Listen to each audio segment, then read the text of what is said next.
no se saa akoma no wo ho na akoma no enkae ka Otumfo Nyankopɔn na se akoma no entie Otumfo Nyankopɔn asɛm a na akoma no ehye na akoma no eka kɔbɔni mu nipa de sani ekom betimi ado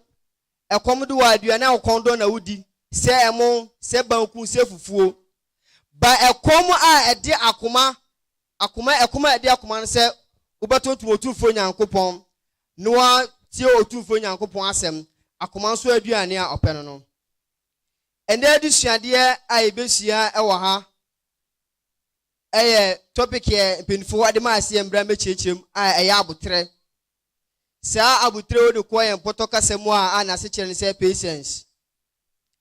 abotre ɛyɛ ade a ɛsɛ nipa da sani bia enya abotre ye hwe yakomhyɛfo ɔmo baayɛ efri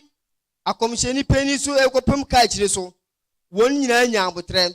sɛ ka wɔn anya abotre a ɛka menu mienu ɛkieni egyina brɛ abotre bronsam anya nti ɛnɛndɛ bronsam onka Allah subhanahu wa ta'ala bronsam ahobaso ɔyɛ yenti ɛnɛndɛ wakye no wafi wɔ no Otumfo Nyankopɔn sɛ ka bronsam nya abotre a ɛkɛndɛ menu mienu ɛkiyɛ mbrɛ ɛkiyɛ gyina ha bronsam nti bra wanya abotre ma Otumfo Nyankopɔn ɛne de wɔyɛ nti na dem menu mienu yɛ brɛ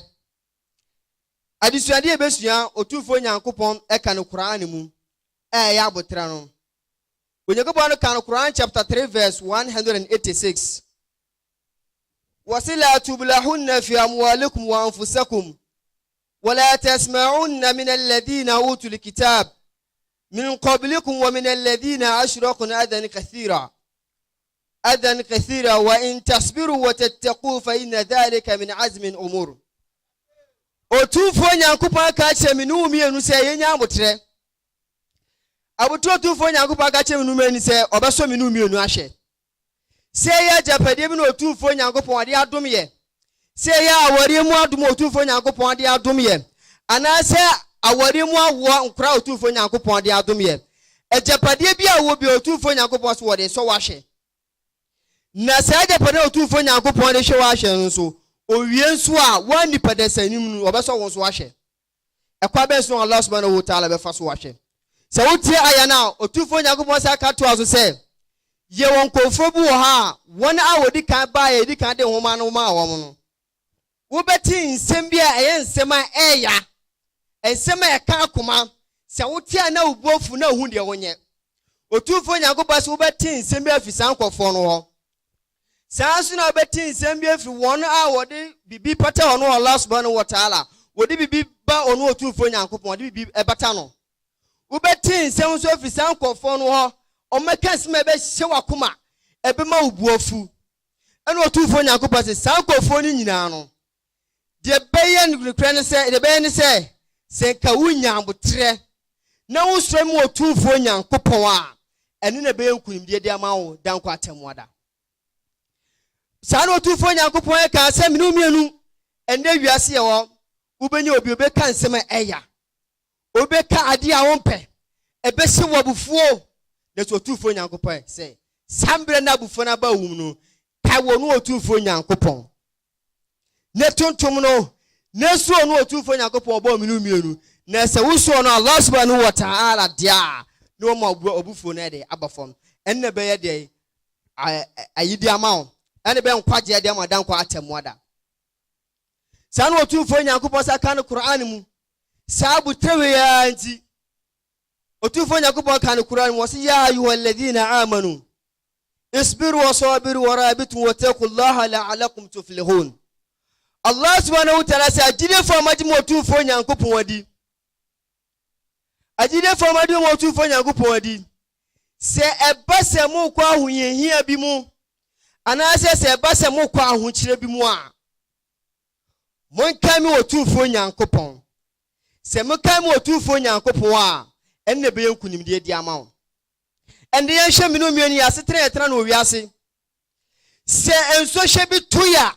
ni ewura fi wo no Otumfo Nyankopɔn se ahokyere bi ba ya kwa mu a ni ewura fi wo no Otumfo Nyankopɔn se nyame bi kura te ase ahokyere ba ya kwa mu si ye keke no otumfo Nyankopon se bia wo ye hiani se bia wo ye sikani na ho kire bia ba na se bo ho aba ba kire wo bibi ho na se wan nya butre anso no otumfo Nyankopon wo be ya ade emfata se ho kire baba wo be ko bi wo malam boka wo wo be ko sofu bi wo sofu papa onye papa wo be ko nipa bi wo ye bunsam nipa ho aka kyese me ho akire me mihiamwa Allah subhanahu wa ta'ala se mo agidefo empra makwa huyehiam mo bakwa ho kire bi mu anase bi betom no monkai me otumfo Nyankopon monkai me otumfo Nyankopon sa me kai otumfo Nyankopon a ene be ye nkwaje de ama wo se onua wo agapade bi na agapade ne hyerew eya se wo agapade a wo bra mo gye ne nya agapade na agapade na hyerew ubesi dan ne woni nda na gya edan eja tom na eja na ahye edan ni nyina wuni ani da so biem otumfo Nyankopon de saa ne ma to a ana wo hwe se wagapade bi wa ka sa wo no otumfo Nyankopon no saa agapade no wono ana de ma wo wono se be se beja fi otumfo beja fi unsam otumfo Nyankopon ka aya we kire wasan fan so a eno saka no Quran chapter 10 verse 109 otumfo Nyankopon se watabi' ma yuha ilayka wasbiru hatta yahkum Allah wa huwa khairul hakimin. Allah subhanahu wa ta'ala wakati komsheni Muhammad sallallahu alaihi wasallam wasi komsheni dia oye mi otumfo Nyankopon mi na me diwe amaw ade mi da hye wonsam nu komsheni bomba de na yire honeye ade na otumfo Nyankopon de hye komsheni Muhammad sallallahu alaihi wasallam sam woman je oman oye komsheni se wutia akomshefo 104 akomshefo be de ho ene bae akomshefo mba dodo na pie free Israel ba komsheni ba ko pene fredi pie free Maka a aye bosumkro empire komsheni Muhammad sallallahu alaihi wasallam me pie free Maka no a komshefo ni nyina pie free ayi akomshefo ni nyina pie free Israel no na ye komsheni awe ho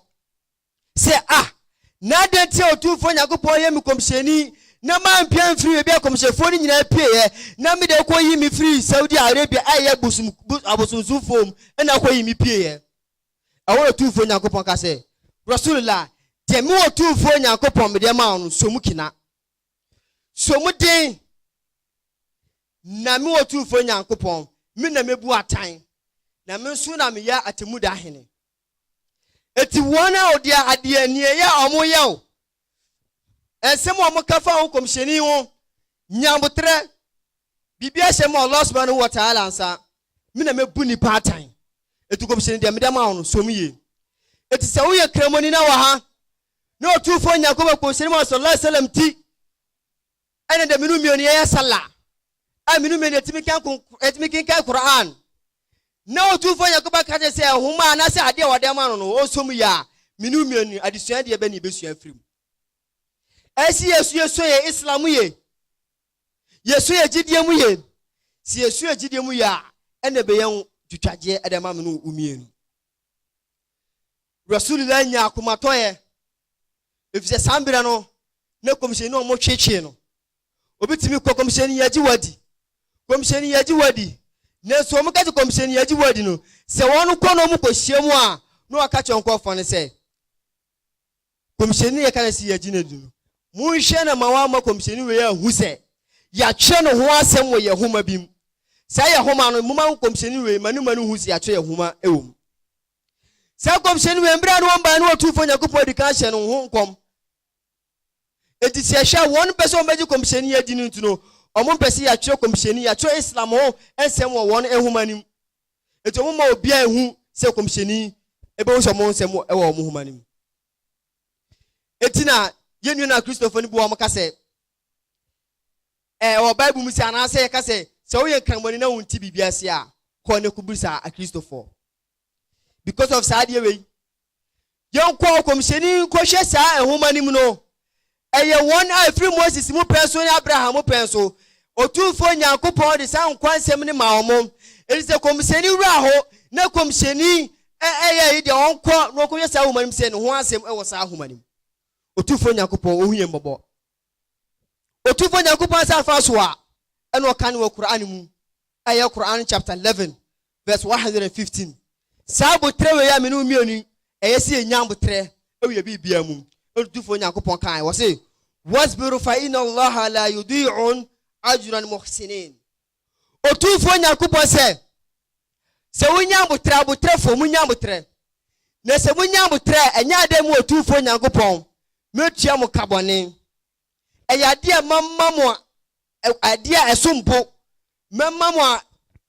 award asa award ne esombo se wunyambo tre wo bibia mu a mu sa abotre no obedi so mfa so. Hwe se wo ye bibi na ubofu na wo gidigidi ye ka che wo pata okra wo so wonti eno tufo Nyankopon ka kire se mo sankofo no munyambo tre ewo mu bibia mu se munyambo tre abotre wonya ewo saade krona ka akwa enu abufu so no se wunyambo tre mu Allah subhanahu wa ta'ala mesumetia wo so ka. Nyankopon kan se qad hafla al mu'minun. Nyankopon se agidefo ne kura agidefo madi nkunim. Agidefo be na otufo Nyankopon ka chem so omadi nkunim. Ebi ni wona owo abotre. Se wunyambo tre wo yem kunim die ni.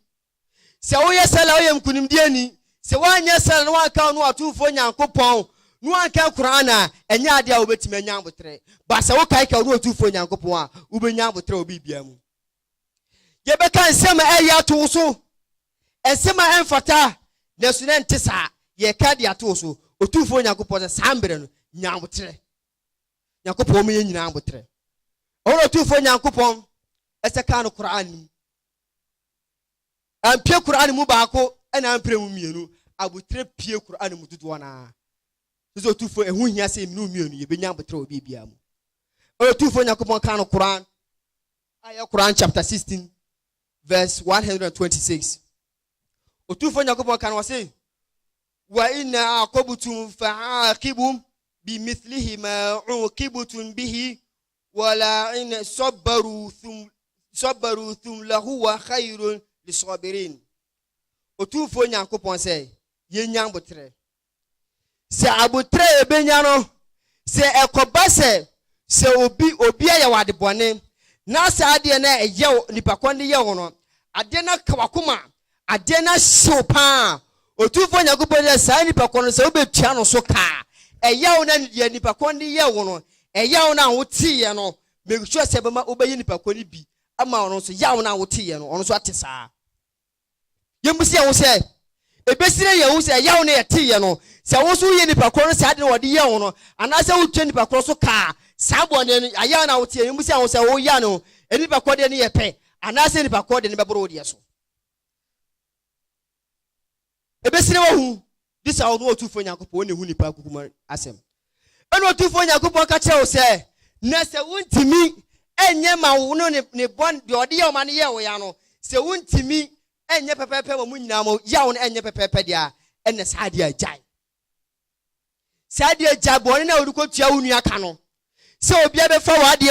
ana se obi abibi na ayira ayew ya wonye gidie ni nu wakwakofa yi se obebo nipa krodia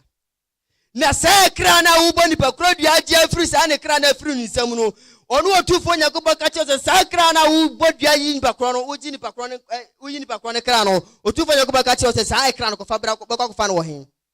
Otufo Nyankopon nim se sa niema wonya woni so tumi eno wo ka che se ba sa dia ene kere nyambotre ne fa sa nipa kro no ye de ebo ne che no se wo de che na enne beye nkwaje ade ama watemoda. Allahu akbar. Enti se obi ayewo se kan obi awo se kan na ye wo ya obi afa o sika na ye wo ya wudi sika no ho yaw ezuka ko fa obi die ebi ade wi awo si bre na wonya sa sika no de okoko bre ni bre kora chen wo die enti ono so obedi yaw a chen wa wo so yaw no enti eba no sa na e se wujai Otufo Nyankopon ohunye mbobọ no ma ye sa kokuduro no ono Otufo Nyankopon sa fa so wa osaka no Quran mu Otufo Nyankopon nim se minu mienu abotre enema bi besi e wa bre nya ho abotre eno Otufo Nyankopon de maaye si ye nyambotre si ye nyambotra abotre ne be wie nkunimdie abotre ne be boaye sesebu nu oba bi gina ho na adwumponi ne wutrim se oba we mi bibi nanso wo mde wasusu se obi bi ne oba no otuf ebe ya oya si ye de sa susu ebi so na sa nipa kro no emboa na opese ye de wo de boa no bi edi be susu otufa nga se basa eya na betino nyambotre otufo jango basa kan kura no wo se wasbiru wama sabruka illa billahi ولا تحزن عليهم ولا تكون في ضيق مما يمكرون otufo nyankopon ka kire komsheni Muhammad sallallahu alaihi wasallam o ka kire komsheni se komsheni nyambotre yeti otufo nyankopon ka kire komsheni Muhammad sallallahu alaihi wasallam se wo nyambotre na komsheni ewura hohiahiam na komsheni amonfo tete no na komsheni no amu ha no efa wo fam no tufo nyankopon ka tell say komsheni nyambotre na demu otufo nyankopon wo komsheni media ma wo no ni nyina eye ne kure enukure se na wo komsheni media ma wo eti nyambotre komsheni na komsheni wa sallallahu alaihi wasallam timofie na won di komsheni ndi no obese wo se komsheni abufonti no na won di dia enfata odi ntokwa apia komsheni woni fie omutimi ni kotokwa ka komsheni woni fie embre bi omu nkofo bi komsheni ho ede ntokwa koye embre omu kotokwa no ama komsheni so abani ba ko na ni tuye embre jihad omu ye jihad na ni tuye no eno ka che komsheni bu san ka che komsheni se komsheni mani atu komsheni se okaje komsheni se komsheni fa nani enhyema no eno komsheni bu san se minje wani ni hye ne ko heaven anase me fi wani ni enhyema wo minu mienu kwade asem ne beka ye hwere sahaba ni kai osim komsheni emom se mani atu nesu be se me ye otufo nyankopon adwuma eti se kame ko ade a famani ni sa hye na mi hu eti minye jihad fambo no Allah subhanahu wa ta'ala adwuma Allahu akbar ede minu mienu ye betima nya sa agidie we ye kase ne fa ho ko ni enji wade emeji islam a obekase ho ko obedon ho ba nani atu aye kase nani na atu nu ye be man heaven free ni me nja nani e de be hye no wose efe nani hye no wo hunu otimi nya jihad ehona komsheni eso nani efa abenti nani oso abenti nani eno obampae wasi bismillah ta'ala eno bopona da abenti nani hye ho wode abenti nani hye ho ndiefuo kire se saa ani na wode hye abenti nani wode hye ho no se obusa abenti ne se abenti wani de he na na ye ya wose obekase wallahi wonim nani kura na ye ne ya wonim nani kura na ye ne ya basa nani na enhu ade ye no nani na etu ntokwanti nani ni tu ye no se nani na komsheni ndi hye ho no sa nani ni ehu ade eche nani ba kura na ye hye ho no attack be minu gidie ben ye ho hwe gidie ni esi ehye gidie mu kina kemoni ya ya sore no obi akansem bia mfota wosimabam mu abu me sum kamo biem me jan kremosom ekremosum ya abotresom ekremosum enye gidigidi se won ayaka bibiatu otrim se ekremosum eye gidigidi ekremosum eye kukumakukunu ekremosum tinsa entisa ekremosum yasundiesom eye abotresom kremoni ewa abotre islam ewa abotre se ka Muhammad eni abotre a ekaminu mienu ekenyi ya yini Jesus Christ ekwa nya abotre a ekaminu mienu ekenyi ya asemnie akomshefo mo bae se ka mo nya abotre a ekaminu mienu ekenye si ejina hi wabufo wo mu enduro akomshefo wabufo uduro mu enu komsheni so abafo obi ani obitimi ebutimi fu na ne hunni a ewo no ho na anwuna sole agina nanso abutenti no ne wanya abotre ama enwi no nyina asa akofom otufo nyakopon me ya abotre nsuo no ono otufo nyakopon asa afa nso wa eno kasa kan mi no Qur'an onua sa ye wa brenti bi a na sa brenti no ye hiani no oniska sa brenti na no oniska ni de bia no bo masalachi be sala te bia no bo masalachi be sala wo masala tamo pano ho la dan temu na kikigi no wo ho yenya to salam alaikum we ya so no asore eti bebi na komshini Muhammad sallallahu alaihi wasallam busan sa abrante ade tire ya sala wi a won transe na won tuntum otufo nyanko waso komshini mi yese mi be nyina matade ba ko pe na sa tale we ya shemi me kwa kwa urodi akwa me yire na sa tale we sura me yire so ba ba ya sala se ma anya ne ntem a me yire so onya sala nye Allahu akbar o pentem aye sala de atade na koma ni minu mienu e waja pade ye won tade ye shen tade different na sala tamaso ye kwakwa ye sala wono woni bi iji recipe yen hwe de sa ba tena no woni bi no ne na tade ye ba akopori yen hwe de ba ye o kom sheni bu san sa branti o bese de na menyama o so kom sheni e mi bon pese ka che onyankopon so ma miska kom sheni de na menyama o so kom sheni mi pesika kom sheni sika kwa na ope wo se ai o wona kom sheni pija na sa enu obon paye oban penyankopon ma sa branti ni sika branti be nya sika bebiri embra branti ni be nya sika e koma ye sa story we koma ye na si ye wo hihie mu an ye ka wo no otufo nyankopon ba si efra huhie mu a ekwa ni jema ni efra otufo nyankopon se nyami kura wo ho sa branti we be nya sika obi anu odi ka o masalachi no masala tam mpa no abranti ni be nya sika wie no zuhur tam no aye ni asr tam no be be se maghrib e koduru mbre bi kura pono no aye sala juma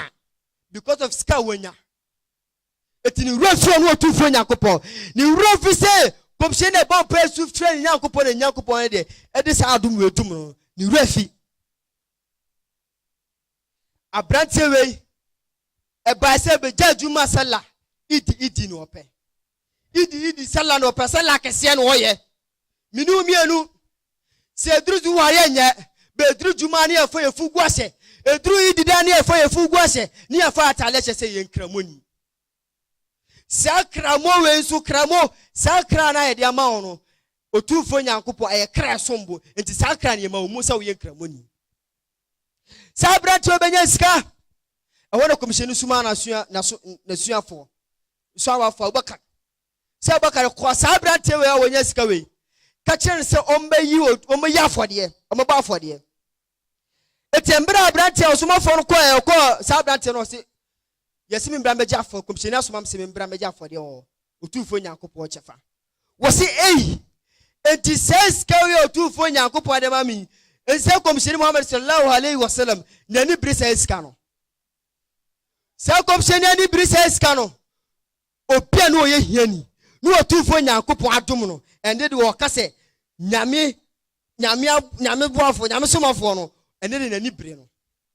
wono oba ma unya sika no won sa sika no otimi wo pa yenya na obetimi abo anya ba unya sika yi wono otufo nyankopɔ de abrante na nya abutre wan so no otufo nyankopɔ sambre no ena abrante e ka chense ko minyi afodie bia ade komisheni abo won tani sabre me ena abrante no koye nyankopɔ sasuma Umar so by the same thing oso komisheni ani biri no wasapamo Umar embra pamo Umar ko ka che komisheni awona komisheni Muhammad sallallahu alaihi wasallam pijana sabon paye abrante ni benya sika ne broso emu ohudo ofesika ne nye se ka sambre na otufo sambre na komisheni suma ase embra meji fi sabilillah no ye meji zakana abrante ni nyambotre eti onu otufo nyankopom e ka ka se embra bi bai ni woni bi ba sambre we ya ba wonya bi dia se wo yi otufo nyankopom chefa no sambre ni bai ni refiye wan ka onu otufo nyankopom komisheni bon paye ma abrante benya sika bibiri embra abrante benya sika bibiri ene komisheni wuye embra abrante tu se komisheni wo sika na buru nsui ene wo se sika yi ko se mi ba yi zaka mi ba yi wo tufo nyankopon chefa adom otufo nyankopon dodo mi no misu mi ba yi bi e de adom amanfo embra abrante ko komisheni awu o na bo karika kire se wo de brame ade o kom nyankopon apo na nu komisheni apo na me na wo de brame se mesom abrante fa wo sika ko wo man ji saka no wo man ji chefa obedo be mo otufo Nyankopon na to abrabrantie na esu ena ahunye hia osu ebra obakaru ye wasari ko Omar ho wasawo ka che mo si ade komsheni na yi nsabani apu ena memenje mesumenje ohana abrante ni ato onu osu eti ya sie wa ho kyeremu ni ebenya anigya ani se ebenya ade bi esum emboa yen kai ka wo otumfo Nyankopon se kai ka wo otumfo Nyankopon a enne be ye nkwaje ade ma minomienu otumfo Nyankopon ohie bo ro me abotre na sane ma no otumfo sa ahomaso no ene se ayi otumfo Nyankopon nyɛ firim na mbre wa ho kye otumfo Nyankopon me ebenya anigya otumfo Nyankopon me ka kan ni da wo me sa akoma no otumfo Nyankopon sa kan Quran chapter 20 verse 30 verse 130 when Nyankopon say fasbiru ala ma yaquluna wasabbih bihamdi rabbika qabla tulu'in shamsi wa qabla al-ghurubiha wa min ana ilayhi fasabbih wa atra fan-nahari la'allaka tarda otufo Nyankopon se komsheni Muhammad sallallahu alaihi wasallam nyabutre ma ensem o mo kafa wo ensem enye eni ne kura a o mo kafa wo komsheni no nyabutre na komsheni sabutre ni nyina no se wonya abutre a na tutumi wo tufo Nyankopon awia na sa tuntumi embre awia to na sa tuntumi wo tufo Nyankopon embre edani ko na wieye ende dai anwumire da tufo Nyankopon komsheni ne tuntumi wo tufo Nyankopon sa wo tuntumi wo tufo Nyankopon a ene be yankwaja ma wo komsheni shek nyame komsheni Nyankopon aka se komsheni ye de heavy achew komsheni nya boni da komsheni heaven da ba ko Nyankopon sa aka che komsheni se komsheni tutu ono tufo Nyankopon o tutum na awia wo tutum na nwumire wo tutum na napa tabia komsheni be sori bia no tutum o tufo Nyankopon minu mienu ye musi an wo se ye tutum o tufo Nyankopon ye tuntum o tufo Nyankopon ana embrada dan muazi atem Allahu akbar o tufo Nyankopon kokroko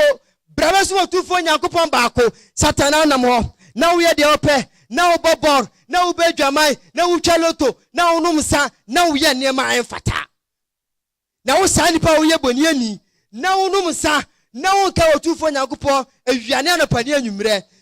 wo sani pa wo kan na obi a oni bone da o tufo Nyankopon se won tontom no na minumienu di wonya bone da o tufo Nyankopon se won tontom na minumienu ya de na ese ye che o tufo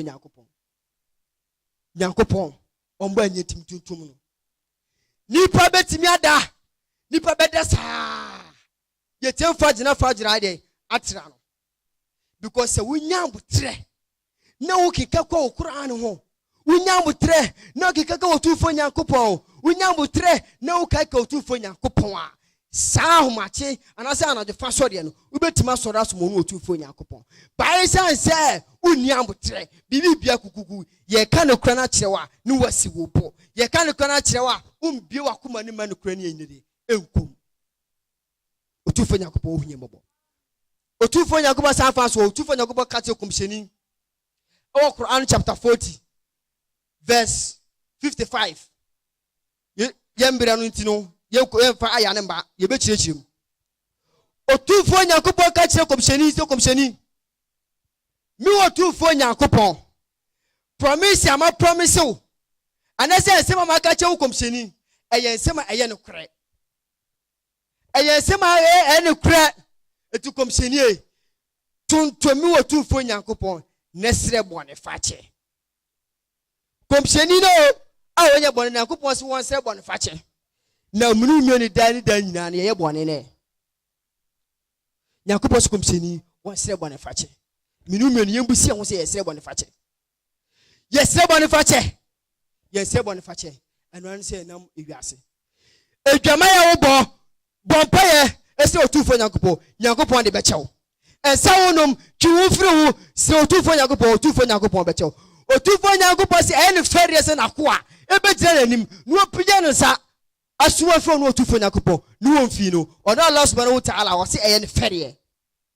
etiase ye kaka no otufo nyankopon ni ensire ne otufo nyankopon e bone fache komhye ne otufo nyankopon akache sponsor bone fache na minu mienu bone nyankopon se wa twu ho amfim na wo fa bone nchew ene se wo di bibi bata otufo nyankopon uboko busumfie uboko malam wo di bibi bata wo di bibi otufo nyankopon uboko no ho akoko hia amboa otufo nyankopon so sa ni pane de se wanya adwen sachira watwe wo afisa abone no ho dia na odi wu dia ofa abone nchew otufo nyankopon otwe afisa ane ma no no fa abone nchew otufo nyankopon sa kan Quran aya Quran chapter 42 verse 43 onyankopon kan se wala man sabara wa ghafara inna dhalika la in azmi al-umur Allah subhanahu wa ta'ala ka kyerɛ me sɛ wɔn a wonya abotrɛ no wɔtufo nyankopɔn sɛ munhyira anasɛ mo adom ɔma mu bibia anasɛ sɛ wonya abotrɛ ɛkaika wonya abotrɛ ma ɔno wɔtufo nyankopɔn a wo bibia ɛbɛyɛ sɔkye ɛde ama wo sɛ wotu pray bɔmpaeɛ na se wo ko otufo nyankopon na se wo tutu otufo nyankopon a na se wo nyambotre antre asa nya sala ampija won sanse wo otufo nyankopon wan se wo otufo nyankopon no abotre so a de se wo hwehwe ade afi otufo nyankopon a e se wo nyambotre na bompa na wo sire sa de kro no fi ono Allah subhanahu wa ta'ala ye hwe se ani pa de sania se wo ko maame wo ana se wo ko papa akoko sire bibi se wo ko na wo de atietia na de kai ko bus ka cho maame so ma usei e ka cho papa so ma usi ya because of say wo nyambotre na wo di ahomaso na kesesem ekọ yenti no enya de papa no so onfa adekwa wo hwe ma ba se wo nyambotre kasa wonya kasa de na ko maame anim ekọ papa anim na wo kasa eche won adekwa na wo hwe no obeya ma sa so wo nyambotre ekọ otufo nyankopon anim dia wo nyambotre otufo nyankopon de wo hwe bia no eya de otufo nyankopon ebeya ma ye nyabotre ye nya disuande we ye kaka ye ho ye ato abotre na to atwene by ende day otufo nyakopɔ se ye nka ye ho wa ka ye sa abotre da no ne ende se minu mienu ye be nya abotre o ye bibia mu yakopɔ me abotre yakopɔ me abotre nsuo enom yakopɔ me abotre nsuo nom yakopɔ me abotre duan endi bibia bebe bia yakopɔ awoche bebe yakobo yakopɔ o me kai kan ntem si do ka se bibi awoche bi ba anase kwa hohia mu a kai ka wo otufo yakopɔ se wo kai ka wo otufo yakopɔ a ene be ye nkwaje e de ama wo otufo yakopɔ kan Quran me de me aya we na etwato otufo yakopɔ kan Quran e kan Quran mu Quran chapter 70 verse 5 was it fast biru sobaron jamila otufo yakopɔ se munya mutre abutre sombo abutre eya abutre emodu abutre eya abutre kurje obu be ya de be ka se nyambutre obeka se mate nesu na mutre na nsipi na mutre na nyambutre kurje nti ni waso asore se menti ase me kwa ko twani pa krosoka to tufo nyagopo se nya abutre asa abutre no e de fa so de be be abutre e de nkwaje abutre eya abutre kujine otufo nyagopo o me ya abutre pa o me ya abutre bibia be ye bi otufo nyagopo nka kaaye ye nyina ewa bufuo otufo nyagopo hye ndo be ya bufuo entu akomhyefo de obi aka to so so enye no kre de obi aka se wono enye no kre nyabotre nesufo no Allah subhanahu wa ta'ala wo de nipa kukuo mu asem eli se wonya botre obi bia ho se adwuma na wo pe se eyire na wo pe se bibia ma wori mu nsem ntokwa ene de ho yakopo se nyabotre obi bia mu se wonya botre a ene be yankunim de e de ama wo asema ye de asem ebeba awie ye otufo nyakopon asema ye kan ye efuso mu otufo nyakopon fanche ye enhyiran so mu nyakopon fa mbo ye ho ban na o me ya abotre ensuo enom ra ye de asem beba awie ye alhamdulillah subhana rabbika bi izzati ma asifun wa salatu wa salamu alal mursalin walhamdulillahi rabbil alamin assalamu alaikum wa